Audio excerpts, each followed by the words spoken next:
made her stance very apparent. The up-and-coming St. Louis rapper shared pictures of himself with Drake on X, formerly Twitter, just days after they performed together at London's Wireless Festival on July 18th. This sent a powerful message to anyone trying to start a fight. More than just a shout-out, her caption said, "They could never convince me to hate you." It was a daring declaration. Welcome to the Celebrity Rap Showroom, everyone. You're at the perfect place if you enjoy hip-hop drama and unvarnished, uncut celebrity moments. Remember to click the subscribe button. Although it would seem at first that she is only protecting her boyfriend, the truth is more nuanced, rather than just being devoted to Drake.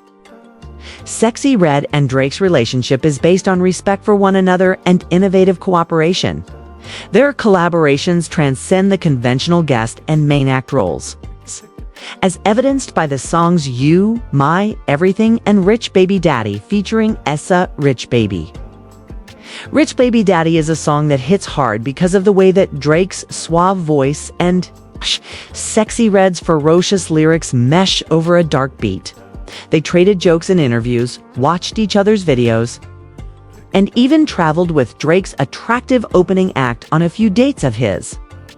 2023, It's All a Blur tour. They seem to have a sincere and unforced relationship. Thus, in 2024, Kendrick Lamar and artist Drake, formerly considered to be almost invincible, released Euphoria, which included a jagged diss directed at Sexyy Red. Many people thought she would experience conflict. Kendrick's statement was especially scathing since it implicated everyone connected to Drake in addition to focusing on him. Her remark was anxiously anticipated by fans. Was she going to side with Kendrick? She separated herself from Drake, criticized him in public. None of those things were done by her. Rather, she followed up with her viral post after performing with Drake a week later. Her choice to overlook the drama forced the larger society to acknowledge how complex hip-hop alliances can be. Lyrical conflicts can coexist with love, respect, and creative cooperation. Sexyy Red's unwavering commitment stood out in an era when every celebrity move is scrutinized for possible rumors. Her position is clarified by their past. In 2022, Drake joined a studio session at his label, October's very own, to work on the song You, My Everything, marking their first collaboration. Drake sings the hook of Sexyy Red with the ferocity of someone rediscovering inspiration, while a pounding drum rhythm is complemented by his fiery delivery. Fans wanted more because of their instant chemistry. The song became a commercial hit. One Sizzle joined for a remix. But behind the charts, the real story is about two musicians from disparate backgrounds coming together. Sexyy made it obvious every night that she was more than just a guest when she accepted Drake's invitation to join him on the It's All Blur tour by bringing her distinct energy, replete with high kicks, shrugs, and her trademark ad-libs. She was a standalone co-star. This relationship was highlighted in the tour's advertising materials, which included videos of Drake energizing the audience for Sexy's verse in You, My Everything, and her boosting his lines in Rich Baby Daddy.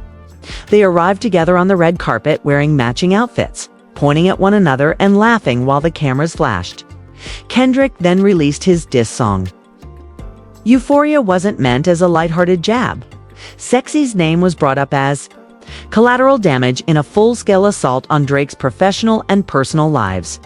The disc had a profound cultural impact, particularly following Kendrick's live delivery of those same lines during the Super Bowl halftime show, which gave the impression that Drake had been widely exposed.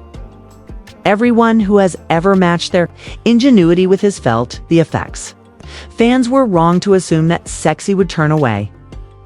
In her universe, relationships are formed via music and face-to-face interactions rather than only social media noise. Rumors started to spread as the months passed. According to several influencers, she unfollowed Drake. Others said that she had taken Kendrick's side. Polls on social media even posed the question, who will Sexyy choose? She didn't say anything, though, until her post on Wireless.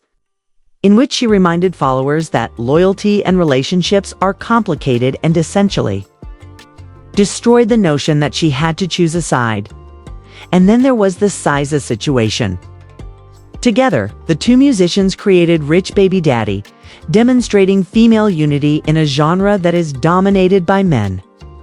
But this summer, SZA got into a fight with Nicki Minaj, who said that Drake had originally intended for her to be on Rich Baby Daddy rather than SZA, thereby lowering the status of both women.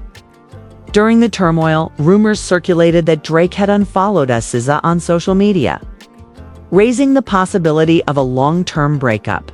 Sexyy Red watched all of this without openly criticizing Drake or SZA, letting their relationships flourish on their own. The image that emerges is one of an artist who values sincerity over loyalty. Sexyy Red is more than just Drake's sweetheart. She is a friend, a creative equal, and a collaborator. As she would defend SZA if needed, she is also in favor of Drake.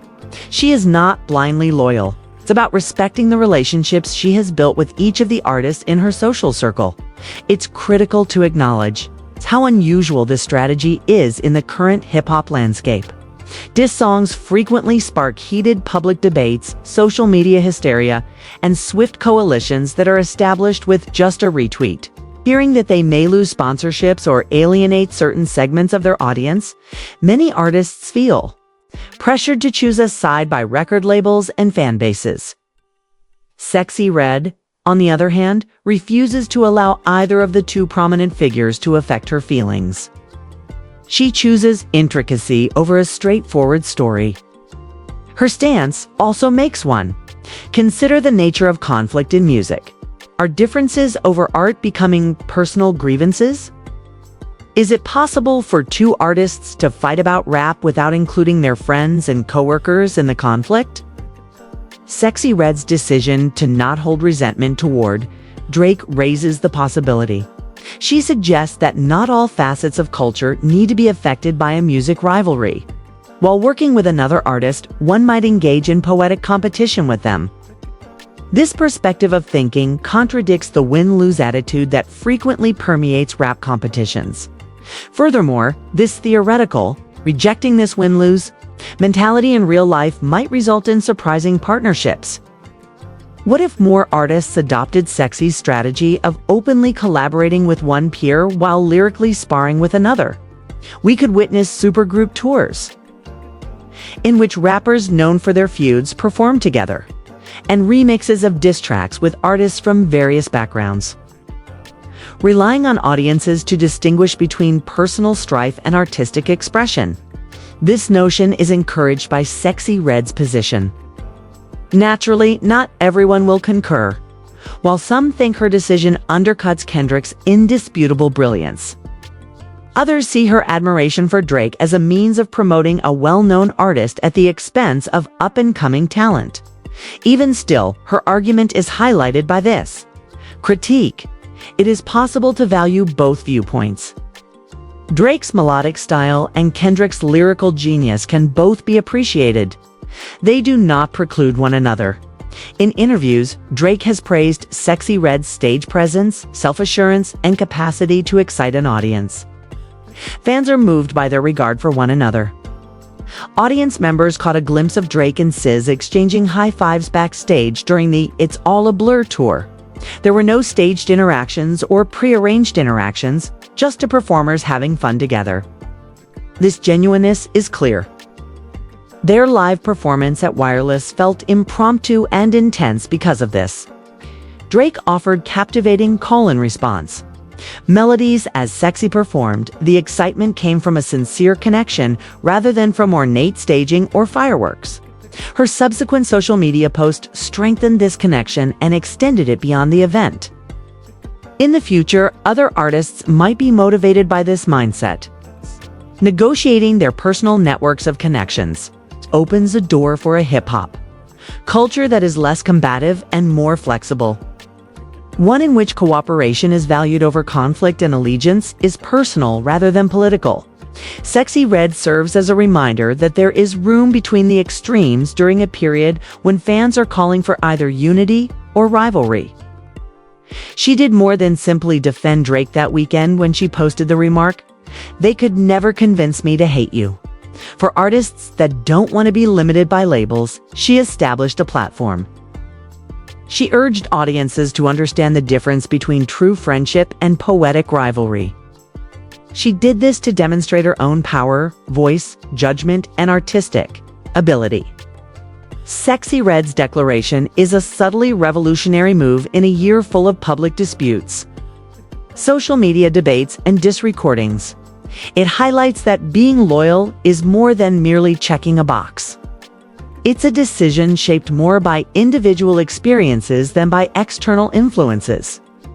Because of this, she is confident in her convictions, at ease performing with Drake, and unapologetically true to herself. One thing is guaranteed regardless of what happens next in the continuing rap rivalry. Sexyy Red has set a new standard for genuineness. She cannot be convinced to despise Drake by even the most vociferous opportunists, the most ardent admirers, or the most aggressive diss track artists. It's like her music. That decision is entirely her own. Your opinions on this matter would be greatly appreciated. Therefore, kindly leave your thoughts in the comments section. Additionally, to stay updated on this, remember to like, subscribe, and enable notifications.